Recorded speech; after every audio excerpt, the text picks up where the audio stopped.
Hey, bem-vindo a meu canal. Caminhamos também juntos para crescer em fé, cana de verdade e viva com coragem para Deus. Hoje riba é o último dia de nos ayuno de Daniel. Me quero encorajar para entregar a vida a Deus, para someter o plano a Deus, para abo por buscar Deus com inteiro coração.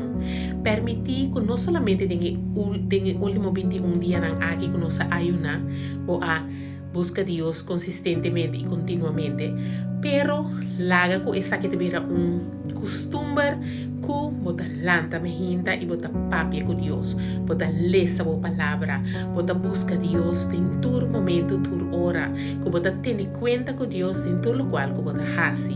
A noite, me quero encorajar para você seguir busca de Deus, não somente de 21 dias não a passa atrás de loma, pero para sobrar de aia, para Senhor por bini e manifestar o poder de minha vida, de minha situação e de tudo esnan que está rondativo.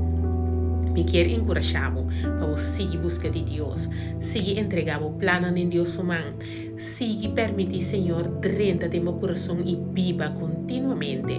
Me dá chama Deus tanque que boa bini e experienciar por 21 dias aqui comigo e me dá confia que eu vou seguir bini para nós por seguir crescer de fé, cana de verdade e viva coragem para Deus. Deus bendicionado rico e abundantemente e me dá invitado riba mi live nang mi da live cha luna cha razón y cha sabra pa 8 da noite aqui na riba TikTok anto bini junto para nos por seguir encorajar outros seguir crescer em nossa caminhada com Deus. Amém? Deus bendicionado rico e abundantemente. Feliz noite. Seja bendicionado.